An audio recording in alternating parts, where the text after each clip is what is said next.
off to a late start.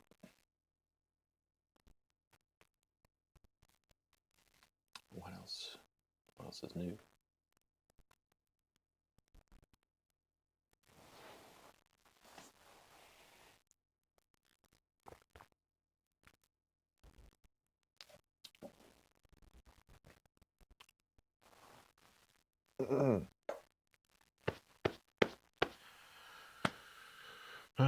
Okay.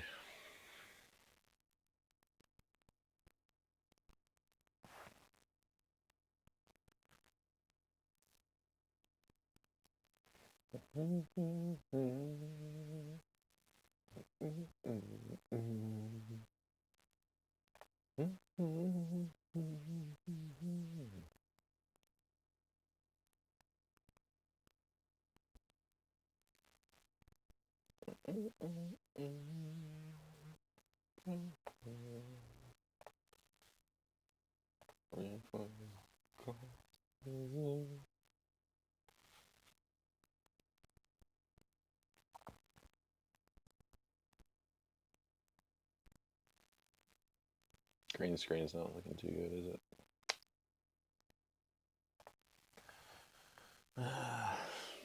It all depends on the lighting. Maybe I'll take just a few moments here to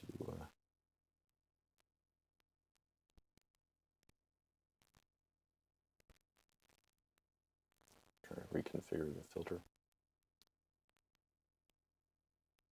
Video capture device 2.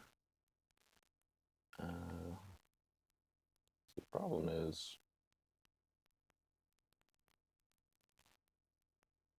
I could open another instance of Discord or OBS, perhaps. Launch anyway.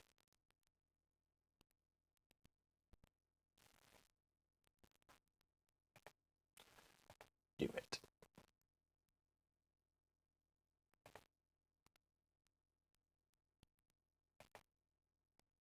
Then what I'll do here is say add the video capture. Sorry, it already exists. Okay. Different profile.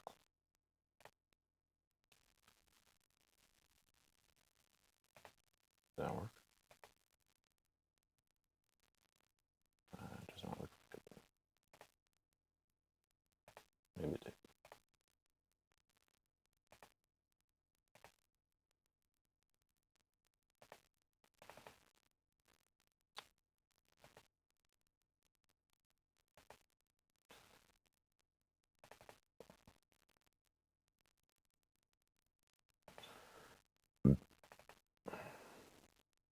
Deactivate.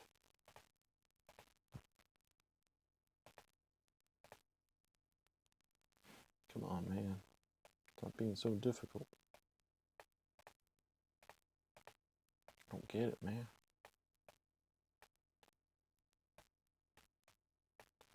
I don't get it. An entirely new profile. Sure. Yes, whatever.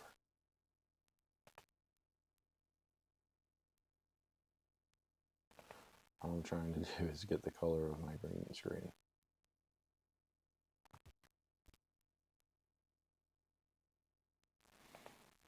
Oh, fuck it.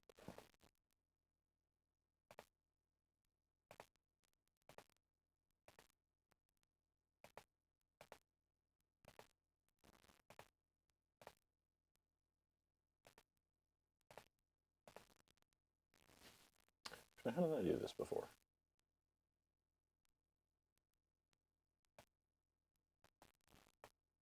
If I select a color like white, for example,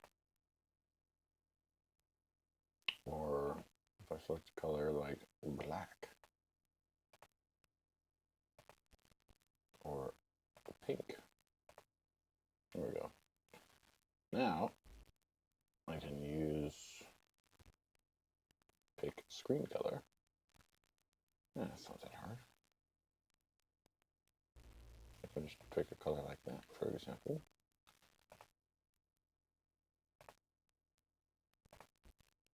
And hit OK. Not very good at it. Just up the similarity. 70. Now I'm a little bit.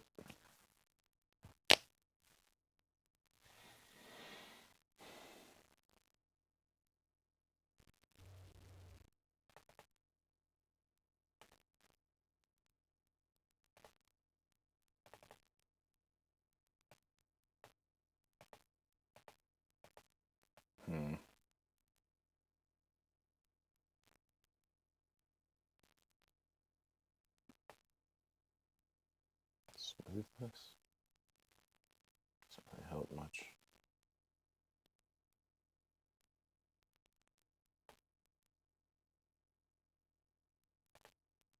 That's good enough for me.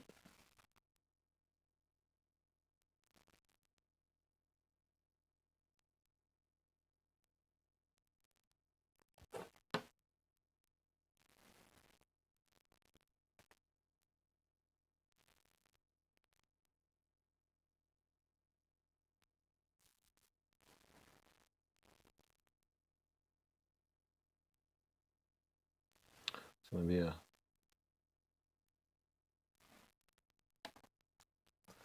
a good day. All right.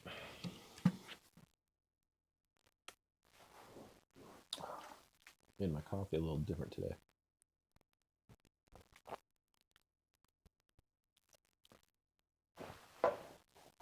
Using the pour over instead of the drip. A little bit lighter. I'm just kind of chugging it down. But it doesn't taste as gross as it usually does.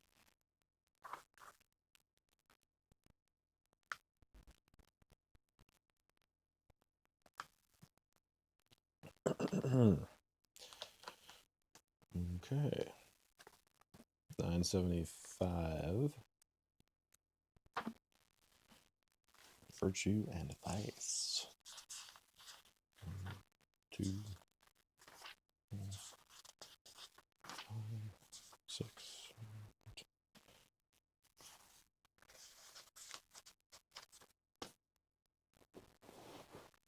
All these introductions are like almost the same length. Virtue and Vice, Chapter 97, Introduction.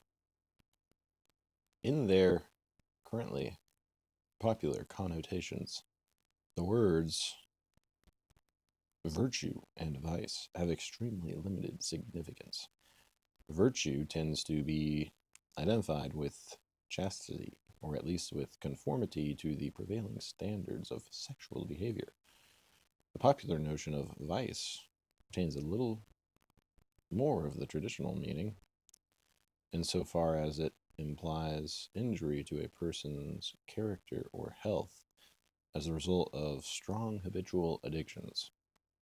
But as in the case of virtue, the things which are popularly called vices are largely concerned with pleasures or sensual indulgences. In the tradition of the great books, however, the scope of these terms and the range of the problems in which they are involved seem to be coextensive with morality, or in other words, with the broadest consideration of good and evil in human life, with what is right and wrong for man not only to do, but also to wish or desire, and even to think. For some of the great moral philosophers, other terms, such as duty for Marcus Aurelius and Kant, or pleasure and utility for Mill, seem to be more central. But for Plato, Aristotle, and Aquinas, virtue is a basic moral principle. By reference to it, they define the good man, the good life, and the good society. Yet, even for them, it is not the first principle of ethics. They define virtue itself by reference to a more ultimate good, happiness. For them, the virtues are ordered to happiness as means to an end. The ancient enumeration of particular virtues may show the range of things comprehended under the notion of virtue generally. It may also further sharpen the contrast with the contemporary tendency to use the words virtue and vice as if they applied only to matters which fall within the sphere of one of the virtues. That one is the virtue both Plato and Aristotle called temperance, and which they conceive as concerned chiefly with the bodily appetites and pleasures. Plato and Aristotle give somewhat different enumerations, but courage and justice are as fundamental for them as temperance, and when certain virtues come later to be classified as the cardinal or principal virtues, these three are always named together. In that classification, there is a fourth, prudence, or as is somewhat called, practical wisdom.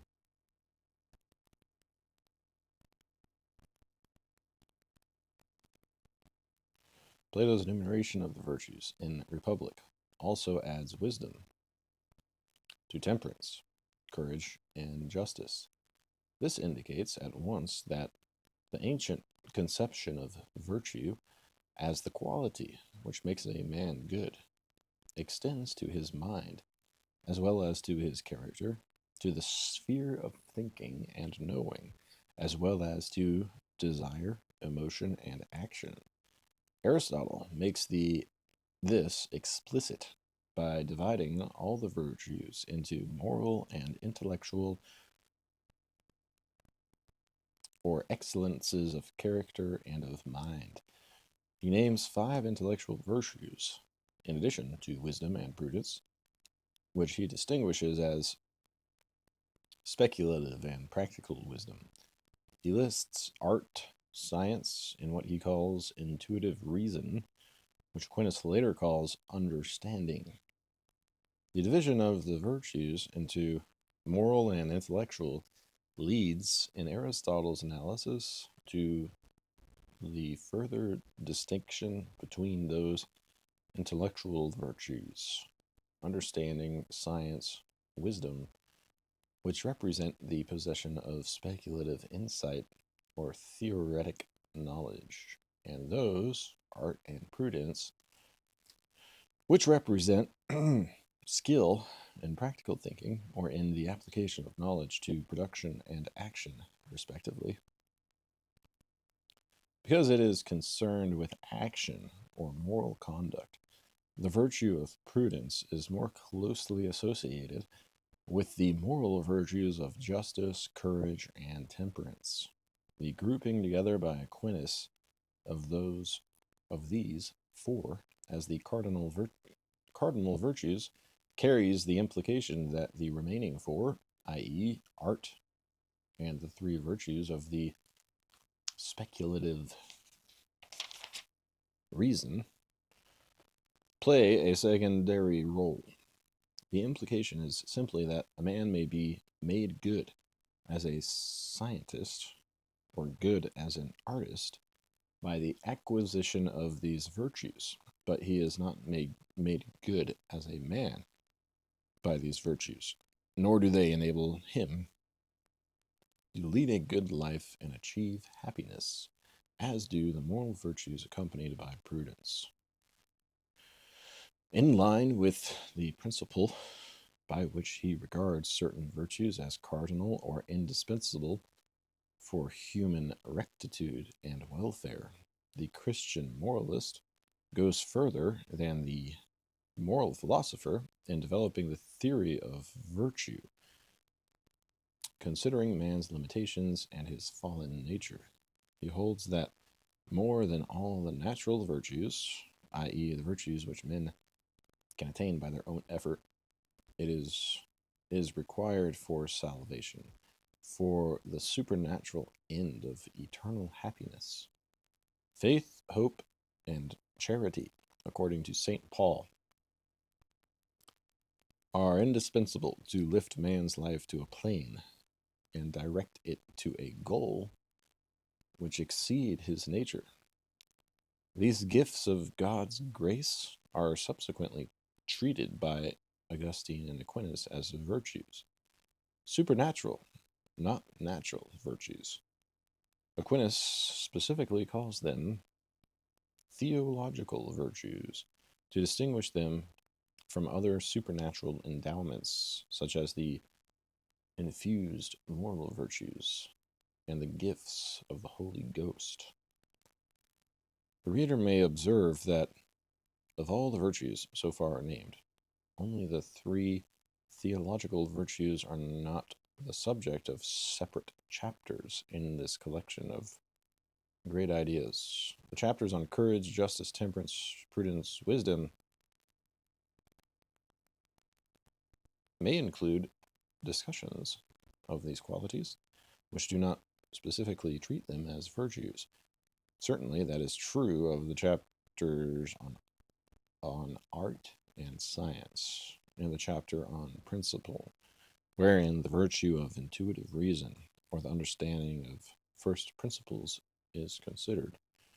Nevertheless, that all but one of these chapters bear the name of the traditionally recognized virtues indicates how widely and variously they make their appearance throughout the great books.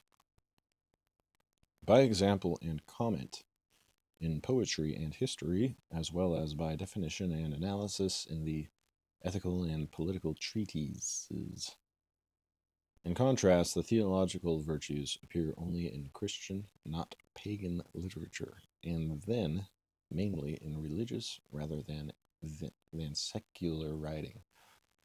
It is also of interest to note the relation which this chapter bears to those dealing with other fundamental concepts of moral philosophy or theology. Some of the terms mentioned in the foregoing paragraphs, duty, pleasure, happiness, good, name chapters which are co-implicated with this one in the problem of how men should live and what they should seek. The outline of topics will reveal still others: knowledge, desire, emotion, reason, will, wealth, honor, friendship, teaching, family, state, citizen, law, sin, and grace, each of which is or indicates the title of a chapter that treats of matters related to virtue as cause or consequence, as psychological factor or external condition. One chapter not yet mentioned has maximum relevance for most of the authors who offer some analysis of virtue.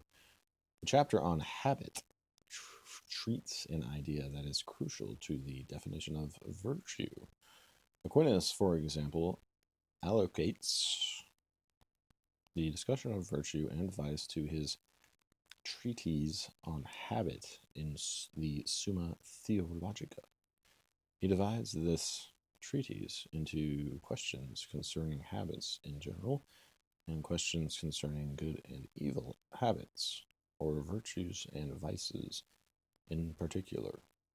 But the notion that virtue combines the elements of habit and goodness is not peculiarly his. With varying degrees of emphasis and explicitness, it appears in Plato and Aristotle, in Augustine, Bacon, Hegel, and James. Kant alone expressly dissents, declaring that virtue, quote, is not to be defined and esteemed merely as habit, and as a long custom acquired by the practice of morally good actions.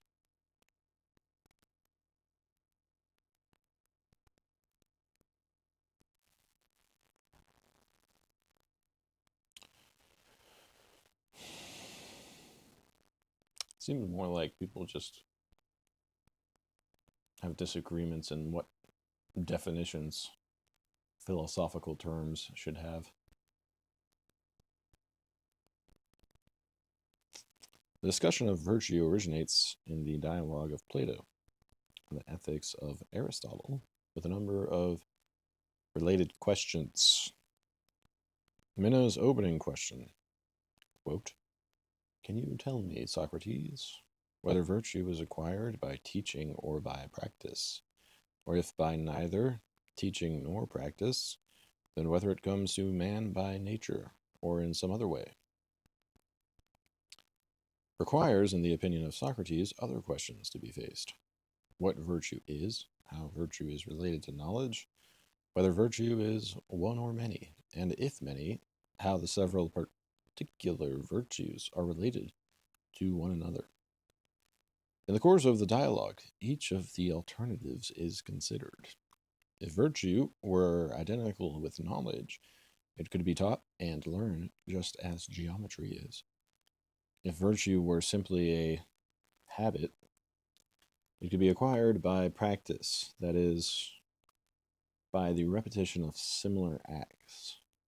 But neither practice nor teaching seems by itself to explain how men come by virtue, and even less why virtuous fathers should so often fail to produce virtue in their sons.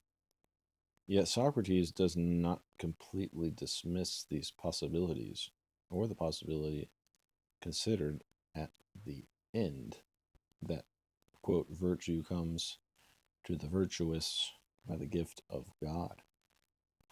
What truth there is in each of them, he concludes, cannot be determined until we know precisely what virtue is. Another dialogue, the Protagoras, pursues a similar inquiry and seems to reach a similarly indeterminate conclusion.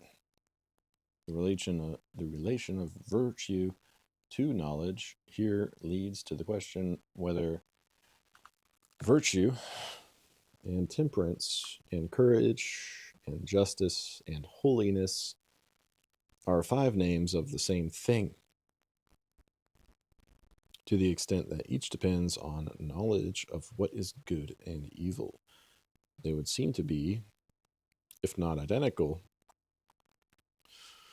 at least inseparable aspects of the same thing. Protagoras objects on the score that a man may be courageous, unholy, intemperate, ignorant.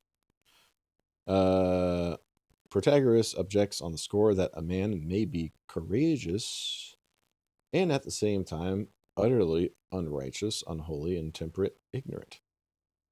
But Socrates finally gets him to admit, reluctantly, that courage consists in knowledge and cowardice in ignorance of what is and is not dangerous. It was Protagoras, however, who originally contended against Socrates that virtue can be taught.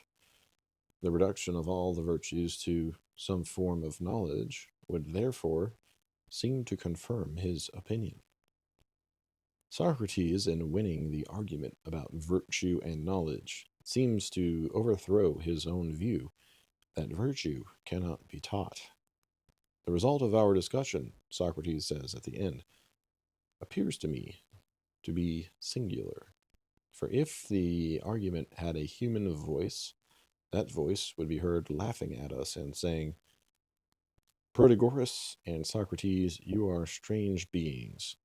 There are you, Socrates, who were saying virtue cannot be taught, who were saying that virtue cannot be taught, contradicting yourself now by your attempt to prove that all things are knowledge, including justice and temperance and courage, which tends to show that virtue can certainly be taught. Protagoras, on the other hand, who started by saying that it might be taught, is now eager to prove it to be anything rather than knowledge. The only way this terrible confusion of our ideas might be cleared up, Socrates suggests, is for the conversation to go on, quote, until we ascertain what virtue is. But that particular conversation does not go on, nor do the definitions of virtue, which are proposed in other Platonic dialogues, seem to be decisive on the point whether virtue is knowledge or whether it can be taught. In the Laws, for example, the Athenian stranger says that harmony of the soul taken as a whole is virtue, proposes that education should consist in training the first instincts of virtue in children by producing suitable habits in them.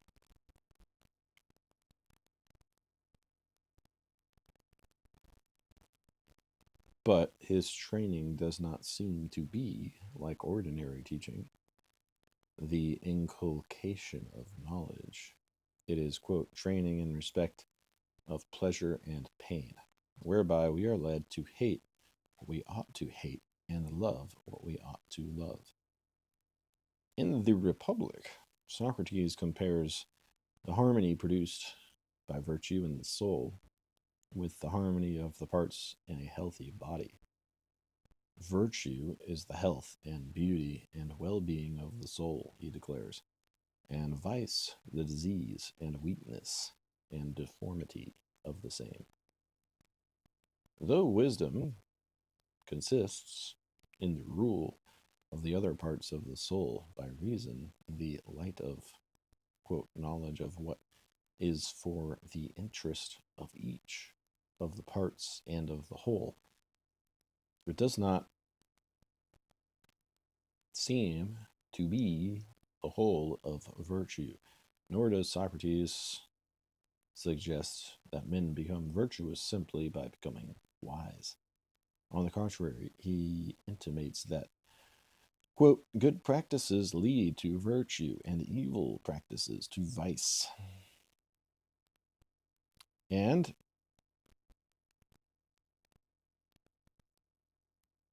that, like certain bodily qualities, the virtues of the soul can be implanted by habit and exercise.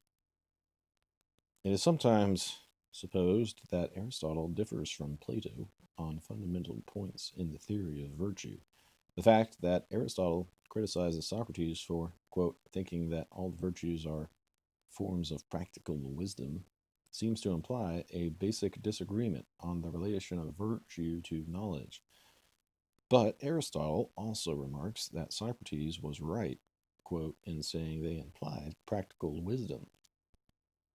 His own view that the moral virtues of courage, temperance, and justice are inseparable from the intellectual virtue of prudence does not seem to differ substantially from the statements of Socrates that, quote, virtue must be a sort of wisdom or prudence, and that virtue is either wholly or partly wisdom.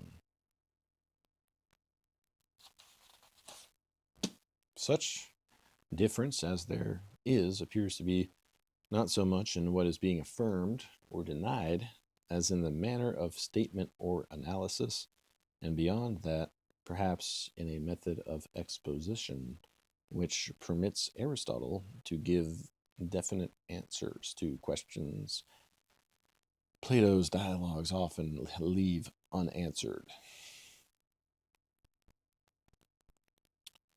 Aristotle's analysis, of course, sometimes changes the questions themselves to make them answerable, but this is not always so. His summary of existing opinions concerning the acquisition of virtue, that, quote, some think we are made good by nature, others by habituation, others by teaching, is nearly equivalent as an enumeration of the possibilities to Meno's opening question. But where Socrates in answering Meno contents himself with suggesting that there may be some truth in each possibility as against the others, Aristotle definitely affirms that the whole truth about the matter combines all three factors. There are three things, he writes, which make men good and virtuous. These are nature, habit, rational principle. Even Socrates' final point, that virtue may be a gift of God, seems to be affirmed by Aristotle's comment that in effecting virtue, nature's part evidently does not depend on us, but as a result of some divine causes is present in those who are truly fortunate. Nature's part evidently does not depend on us, but as a result, some divine causes is present in those who are truly fortunate.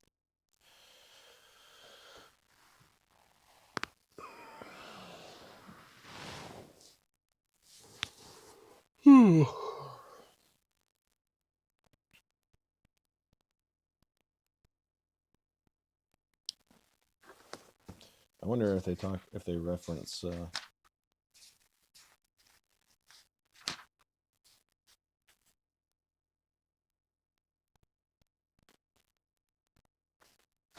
New Testament.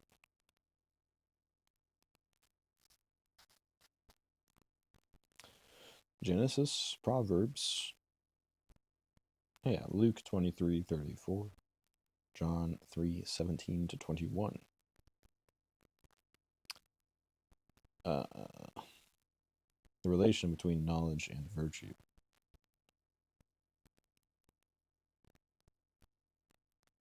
I feel like the parable of the seeds falling by the wayside on either rock or good ground, and then either not or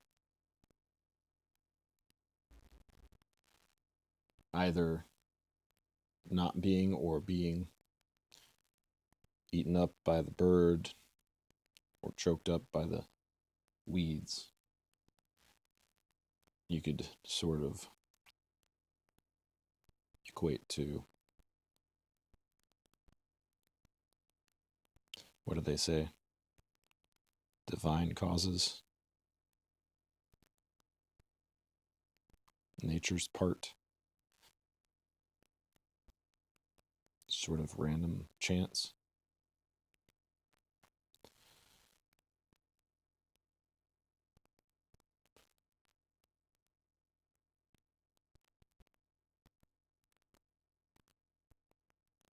Socrates' final point that virtue may be a gift from God seems to be affirmed by Aristotle's comment that in effecting virtue, quote, nature's part evidently does not depend on us, but as a result of some divine cause and is present in those who are truly fortunate. Yeah, that's what Jesus kind of said. I'm sure he must have known.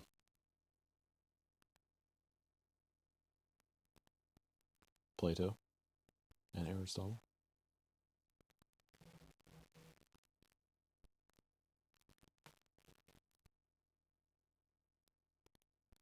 The Old Testament was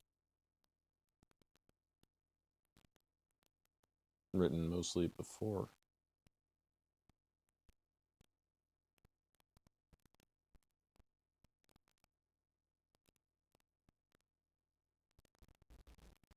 Aristotle and Plato and Socrates, wasn't it? I don't know. But in the case of two Platonic questions, the one about the relation of virtue to knowledge and the other about the unity of virtue, Aristotle's analysis transforms the problem. His basic distinction between moral and intellectual virtue turns the question about virtue and knowledge into one concerning the role which one very special kind of knowledge, represented by the virtue of prudence, plays in the formation and operation of good habits, habits in the sphere of action and passion, or of the will and the emotions. But substituting a number of distinct intellectual virtues for the single term knowledge, Aristotle can definitely answer both yes and no to the question.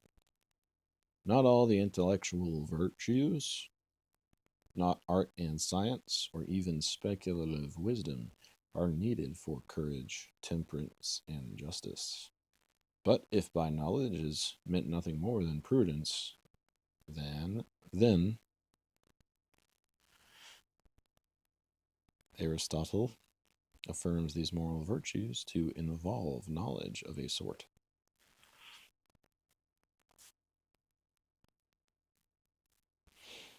The distinction between moral and intellectual virtue also enables Aristotle to reformulate the problem of the unity of virtue. Instead of asking whether there is only one virtue having many aspects or many distinct virtues, he considers which virtues are interdependent and which can exist separately from one another.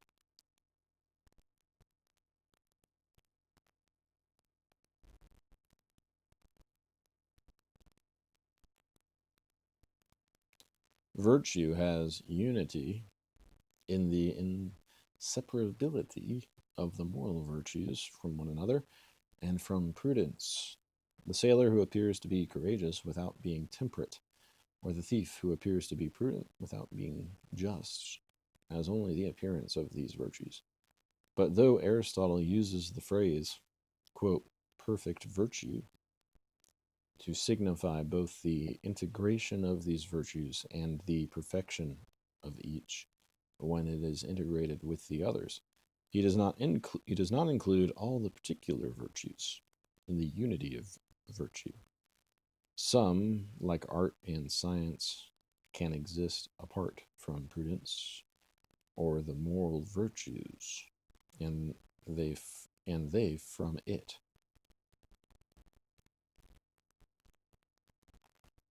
By showing how all the moral virtues depend upon prudence or practical wisdom, Aristotle thinks he is able to refute the argument that the virtues exist in separation from each other, but he does not find any greater unity of the virtues than is involved in their inseparability as a result of their common dependence on prudence. Following Aristotle, Aquinas criticizes those who assert a more profound unity by claiming that prudence, temperance, fortitude, and justice signify, quote, only certain general conditions to be found in all the virtues. This, according to Aquinas, is tantamount to denying that they are distinct habits. Insisting that they are really distinct as habits, Aquinas nevertheless suggests that, quote, these four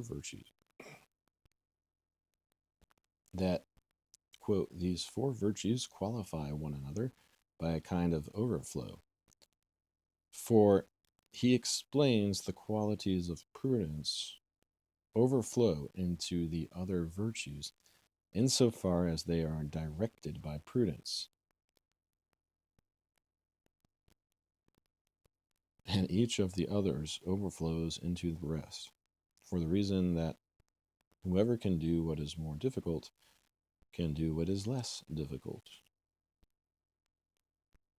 The man who can curb his, quote, curb his desires for the pleasures of touch, which is a very hard thing to do, is more able to check his daring in dangers of death, which is much easier. The man who can withstand the, quote, dangers of death, which is a matter of great difficulty, is more able to remain firm against the onslaught of pleasures. As for justice, Aquinas holds that legal justice, by commanding the other virtues, draws them all into the service of the common weal. Aristotle also sees a certain unification of the virtues, at least all the moral virtues, in terms of justice, the kind of justice he calls, quote, general, to distinguish it from the special virtue of justice. You can see he conceives general justice as comprising all the moral virtues, including special justice, insofar as all these virtues are directed toward the welfare of society and the good of other men. Justice, in this sense, he writes, is not a part of virtue, but virtue entire, holding that it, quote, is complete virtue, not absolutely, but in relation to our neighbor. He also adds that, quote, it is complete because he who possesses it can exercise his virtue not only in himself, but toward his neighbor as well.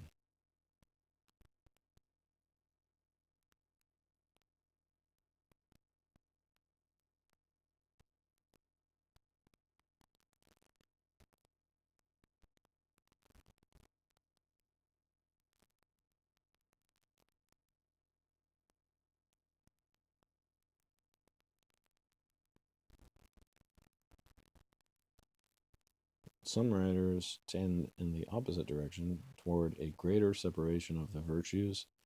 Justice, according to Marcus Aurelius, is prior to the other virtues, for, quote, injustice, the other virtues have their foundation.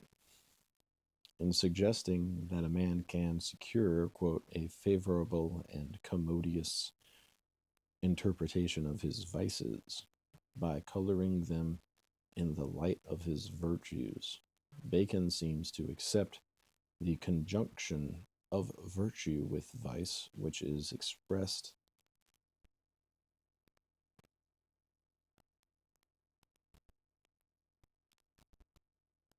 in the familiar phrase, quote, the defects of one's virtues. That a gentleman may with honor be permitted to certain failings is similarly implied by Dr. Johnson's reference to the genteel vices. This comfortable doctrine that a man can be truly virtuous in some aspects of character while vicious in others seems, however, to be rejected by Montaigne and Kant, as well as by Plato and Aristotle. The standard of Christian virtue is even more stringent. What may appear to be virtues are, according to Augustine, quote, rather vices than virtues, so long as there is no reference to God in the matter. For although some suppose that virtues which have a reference only to themselves and are desired only in their own account, and yet true and genuine virtues, the fact is that even they are inflated with pride and are therefore to be reckoned vices. The theological virtue of charity, the love of God, is held by the theologians to be indispensable to the perfection of all the other virtues in a Christian life. Not only, according to Aquinas, do faith and hope lack, quote, the perfect character of virtue without charity, but all the other virtues are imperfect in its absence. Quote, it is possible, by means of human works, he writes, to acquire the moral virtues insofar as they produce good works that are directed to an end, not surpassing the natural ability of man. And when they are acquired thus, they can be without charity, even as they were in many of the pagans. But insofar as they produce good works in relation to a supernatural last end, thus they have the character of virtue, truly and perfectly, and cannot be acquired by human acts, but are infused by God. Such moral virtues cannot be without charity. Only the infused virtues are perfect, and deserve to be called virtues absolutely. The other virtues, those namely that are acquired, are virtues in a restricted sense.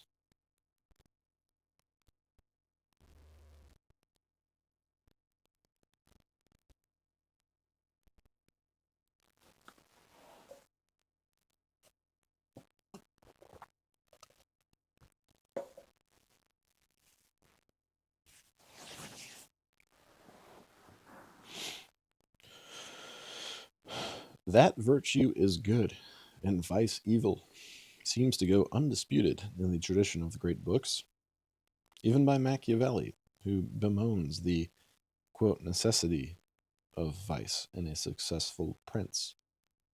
But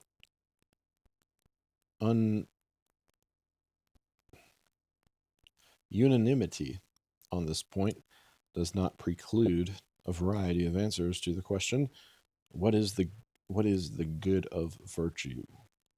It is an end in itself. Is it an end in itself or a means? And if a means, what does it serve? Moreover, what is the principle of goodness in the virtues? Does it lie in the rule of reason, in conformity to nature, in obedience to the moral laws and the imperative of duty, in submission to God's will? Or are the virtues good only to the extent that they are useful and profitable? To the individual alone or to society as well? As these questions are differently answered, different conceptions of virtue appear. Marcus Aurelius gives the simplest and most familiar answer. Virtue is its own reward. What most dost thou want, the Stoic asks, when thou hast done a man a service? Art thou not content that thou hast done something conformable to thy nature? And dost thou seek to be paid for it? The virtues are not only self-rewarding, but they are the only things in which a good man can take delight. When thou wishest to delight thyself, Aurelius says, think of the virtues of those who live with thee, for nothing delights so much as the examples of the virtues.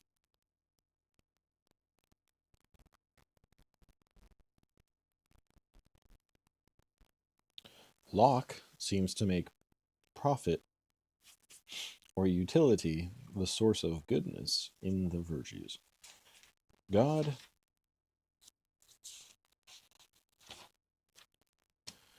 having by an inseparable connection joined virtue and public happiness together, Locke writes, quote, and made the practice thereof necessary to the preservation of society and visibly beneficial to all with whom the virtuous man has to do. It is no wonder that everyone should not only allow, but recommend and magnify those rules to others, from whose observance of them he is sure to reap advantage to himself. The virtues seem to become conventional in Locke's view. They are whatever the members of a particular society deem advantageous. Virtue and vice are names pretended and supposed everywhere to stand for actions in their nature, right and wrong, and as far as they are really so applied, they are so far coincident with the divine law. But yet, whatever is pretended, Locke adds, this is visible that these names, virtue and vice, in the particular instances of their application, through the several nations and societies of men in the world, are constantly attributed only to such actions as, in each country and society, are in reputation or discredit. Thus, the measure of what is everywhere called an esteemed virtue and vice is the approbation or dislike, praise or blame, which establishes itself in a society, according to the judgment, maxims, or fashion of that place. That this is the common measure of virtue and vice will appear, Locke thinks, to anyone who considers that though that passes for vice in one country, which is counted a virtue or at least not a vice in another, yet everywhere virtue and praise Vice and blame go together. Hobbes also regards the names of the virtues as inconstant names, varying according to the, quote, the nature, disposition, and interest of the speaker. For one man calleth wisdom, when another calleth fear, and one cruelty, when another justice, one prodigality, when another magnanimity. Yet this does not prevent Hobbes from proposing a list of virtues which derive their goodness from the natural law. All men agree on this, he writes, that peace is good, and therefore also the ways or means of peace, which ... are justice, gratitude, modesty, equity, mercy, and the rest of the laws of nature are good, that is to say, moral virtues, and their contrary vices evil. Moral philosophy, according to Hobbes, is the science of virtue and vice, and therefore the true doctrine of the laws of nature, and the true moral philosophy. Though other writers of moral philosophy, quote, acknowledge the same virtues and vices, Hobbes thinks they do not see, quote, wherein consisted their goodness, nor that they came to be praised, nor that they come to be praised as the means of peaceable, sociable, and comfortable living.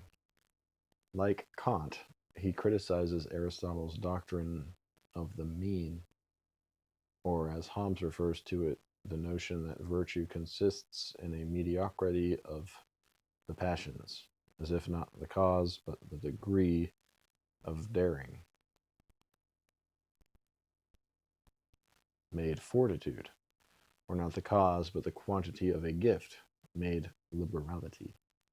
The cause of virtue, according to Hobbes, is the natural law, commanding men to do whatever is required for peace and self-preservation. In terms of a quite different conception of law and duty, Kant also says that, quote, the difference between virtue and vice cannot be sought in the degree in which certain maxims are followed, but only in the specific quality of the maxims. In other words, the vaunted principle of Aristotle that virtue is the mean between two vices is false. It is not Kant, but Spinoza, who seems to bear an affinity to Hobbes in the theory of virtue.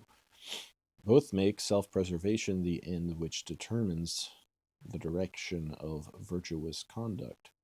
Both consider civil peace, or the good of others in relation to self. Both draw up lists of moral virtues from their enumeration of the passions. Hobbes by reference to natural law, Spinoza in terms of adequate ideas of God's nature. Spinoza identifies virtue with power and holds that, quote, the more each person strives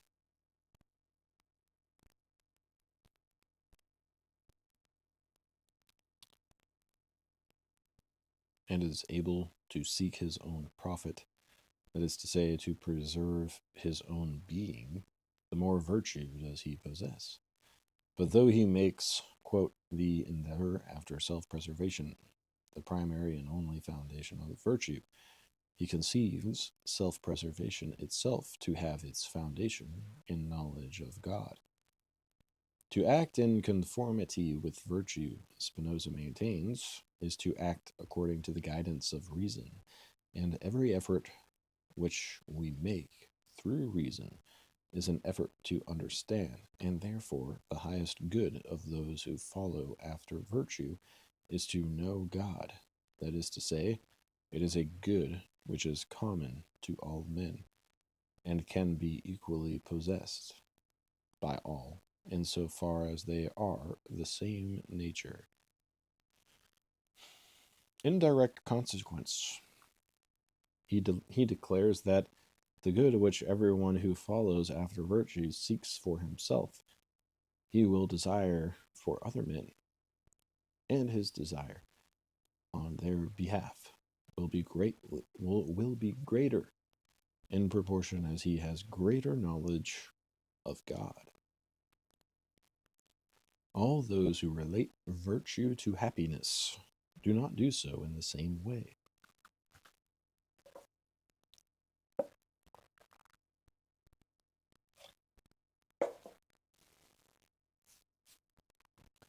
The multiplication of happiness, writes Mill, is according to the utilitarian ethics the object of virtue.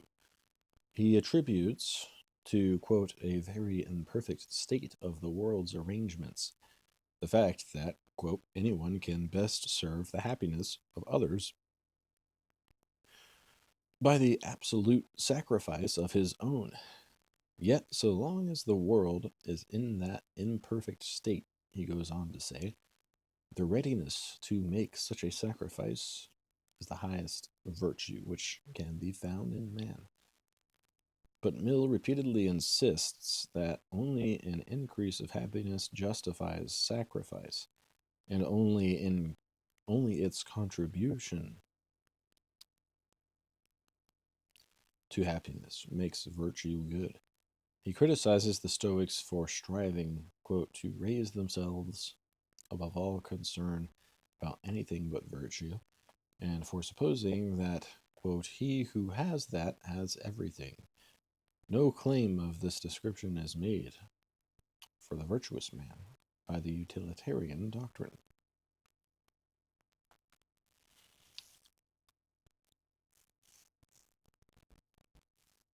It's funny, these guys, they really want to make a science out of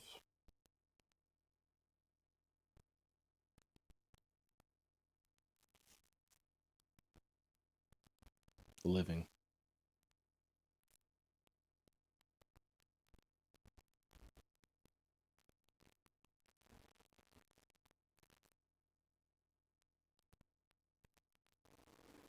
But maybe life is just a big shit show.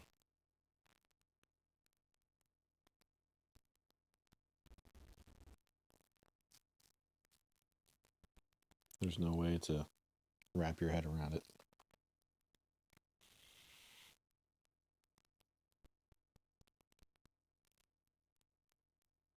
No claim of this description is made for the virtuous man by the utilitarian doctrine. While admitting that virtue may come to be desired disinterestedly as an ingredient of happiness rather than as a means to it, Mill does not regard virtue as a natural and necessary condition of happiness. Virtue, according to the utilitarian doctrine, is not naturally and originally part of the end, but it is capable of becoming so.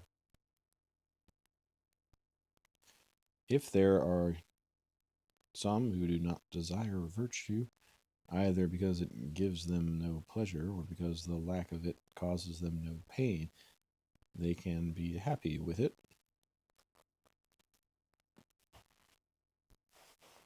The view taken by Plato and Aristotle seems to be directly contrary. All things which have ends appointed by their nature, Socrates argues at the beginning of the Republic, must also be capable of virtues or excellences whereby to achieve their ends. If happiness is the end of the soul or of human life, then we must look to such excellences as the virtue of justice and temperance to provide the means. When Glaucon and Adeimantus asks Socrates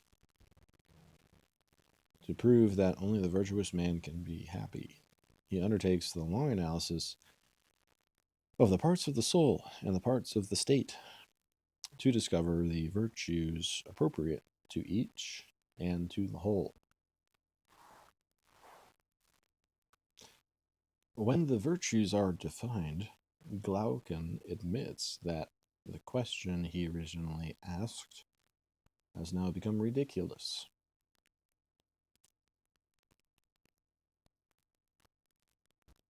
The answer to the question is evident as soon as virtue and happiness are seen to be reciprocal notions, like cause and effect. Yet Aristotle's definition of moral virtue as a habit of choice consisting in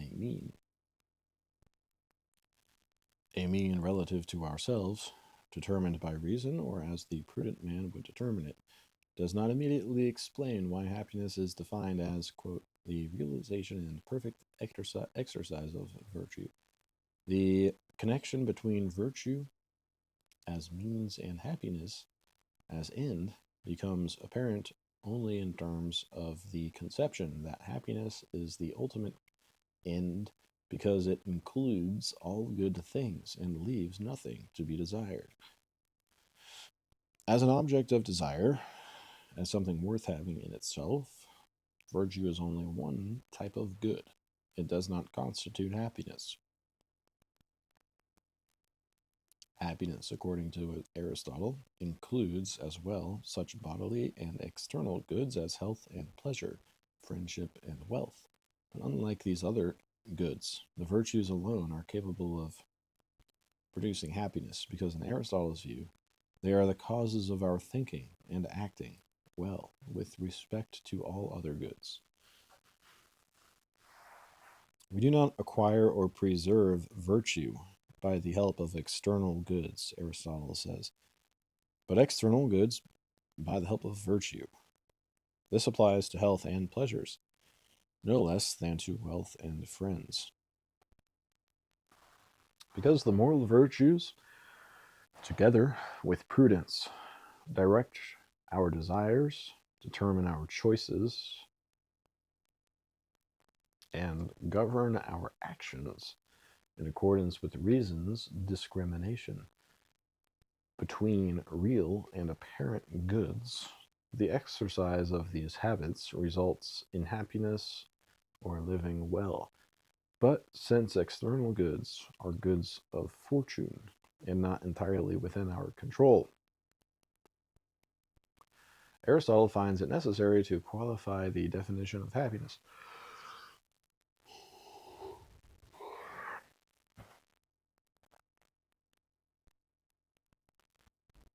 To the statement that the happy man is one, quote, who is active in accordance with complete virtue, he adds that he is one, quote, who is sufficiently equipped with external goods, not for some chance period, but throughout a complete life. According to Kant, the connection of virtue and happiness may be understood in two ways. Either the endeavor to be virtuous and the rational pursuit of happiness are not two distinct actions, but absolutely identical, or the connection consists in this, that virtue produces happiness as something distinct from the consciousness of virtue. As a cause, produces an effect. Kant thinks that both the Stoic and Epicurean doctrines choose the first of these alternatives.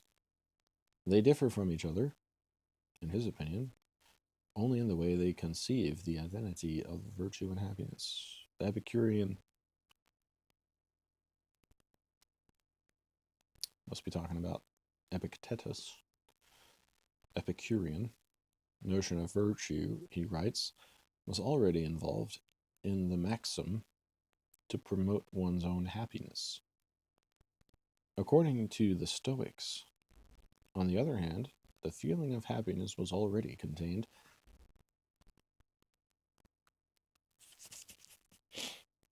in the consciousness of virtue. Kant's own resolution of what he calls, quote, the antinomy of practical reason seems to depend on his conception of the summum bonum. For him, it is not happiness. It consists rather in being worthy of happiness through doing one's duty. Morality, he says, is not properly the doctrine how we should make ourselves happy, but how we should become worthy of happiness. Under the moral law, to be happy is not a duty, but to be worthy of happiness is, in Kant's view. Therefore, virtue is related to happiness through the medium of duty.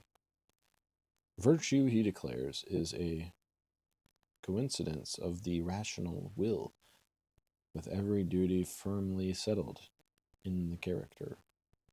It is the moral strength of a man's will in his obedience to duty.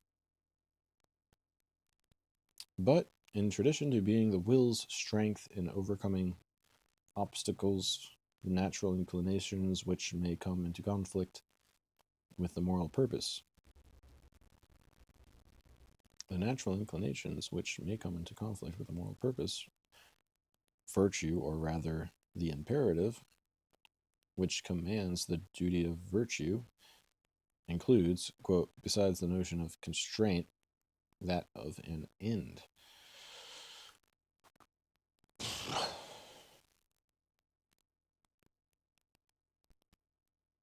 Not an end that we have, Kant explains, but one that, quote, we ought to have. An end, quote, which therefore pure practical reason has in itself, whose highest unconditional end, which, however, continues to be a duty, consists in this, that virtue is its own end, and by deserving well of men is also its own reward.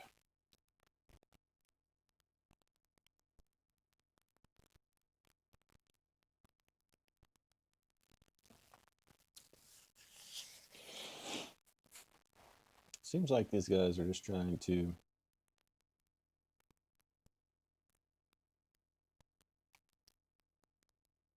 put into words everything that they feel, but also using their brains to analyze real life examples.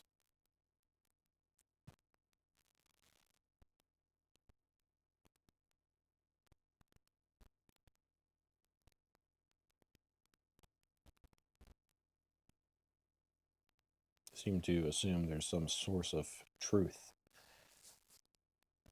within themselves and within others. Probably most people in human history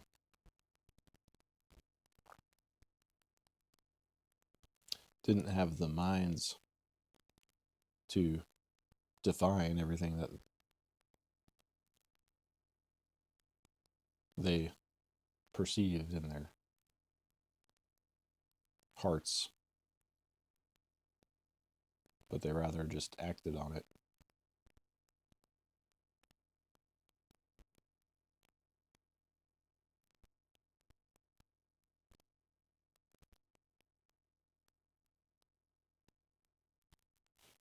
Which is probably more important than being able to define what you're, being able to intellectually define what you're feeling. It's more important to be true to it.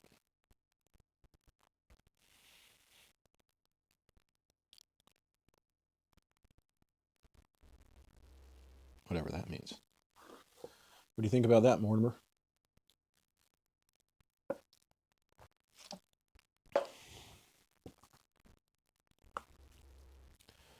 The issue between Kant and Aristotle concerning the good of virtue as a means or an end involves the whole of their moral philosophy. It goes to the central conflict between their fundamental principles, which is discussed in the chapters on duty and happiness. Fundamental differences in political philosophy also arise from different views of virtue in relation to the forms of government and the ends of the state. The ancients, for example, define aristocracy in terms of virtue.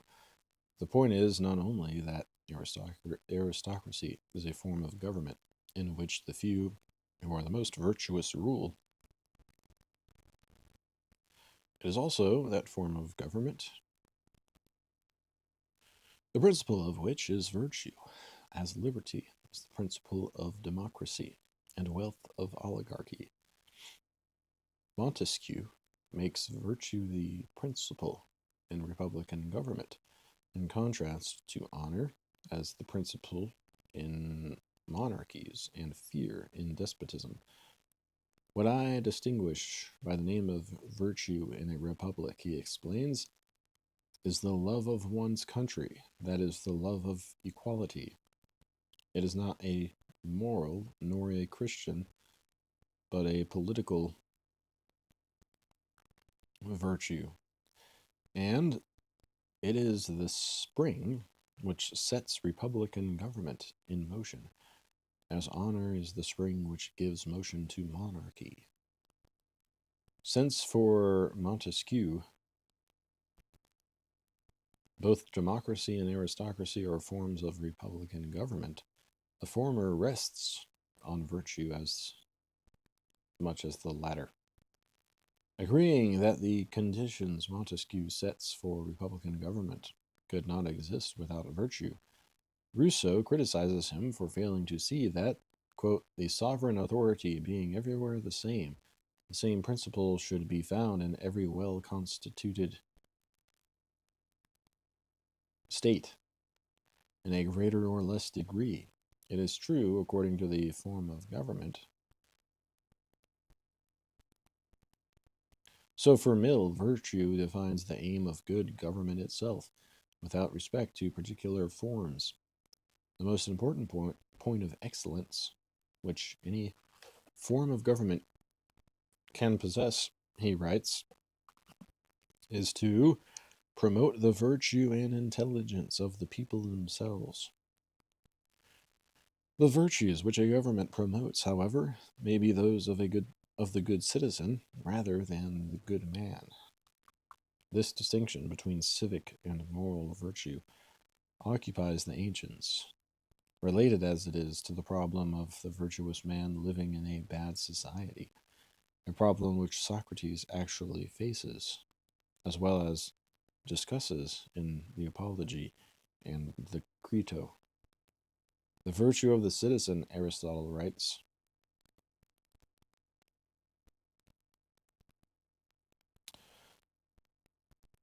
must be relative to the constitution of the state of which he is a member. Hence it is evident that the good citizen need not of necessity possess the virtue which makes a good man. Yet in some states the good man and the good citizen are the same. In this vein, Aquinas, considering whether the laws should try to make men good, says of a tyrannical or unjust law that, insofar as it has something of the nature of law, its aim is that the citizens be good. At least, it aims at being obeyed by them. And this, he adds, is to make them good, not absolutely, but with respect to that particular government. But Aquinas also contemplates the need for disobeying a civil ordinance if it demands too great a service or virtue by requiring the citizen to violate the natural or the divine law. As Rousseau later says, a man's duty takes precedence over that of a citizen.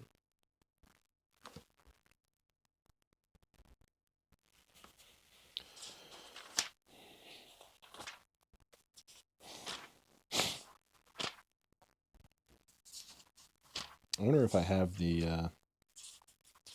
dang, a lot of references to virtue and vice. Lots of them.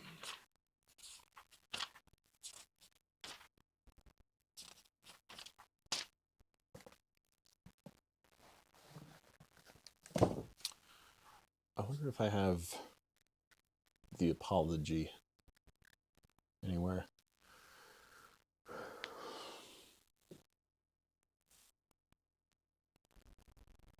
Oh yeah, I have it here.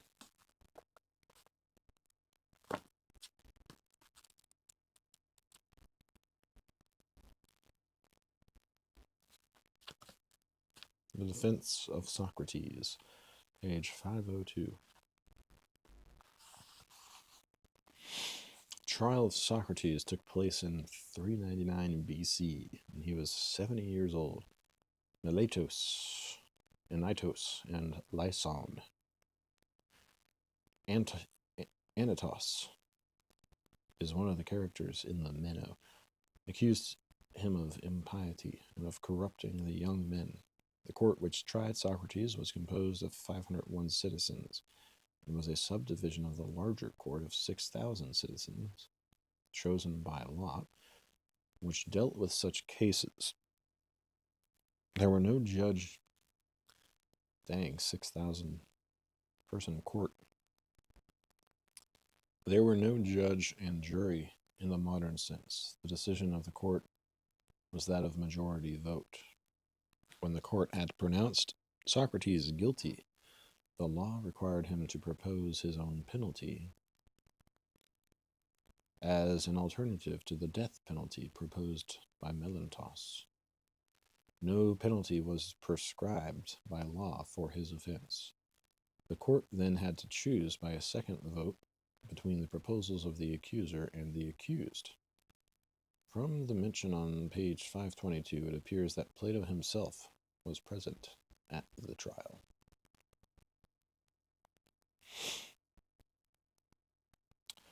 I believe he kills himself, doesn't he? Drinks some poison. But I believe that his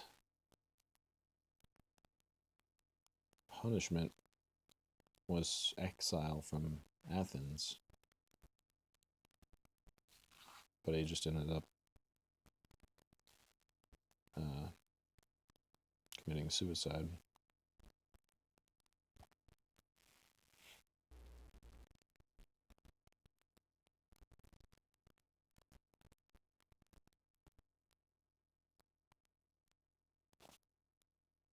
He was 70 years old. You're probably just thinking, what would have the biggest impact on all these people's consciences?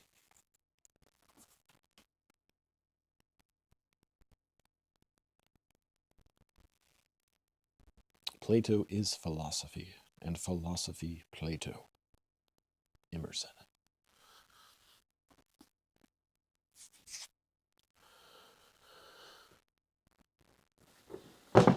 It's pretty good endorsement by Emerson.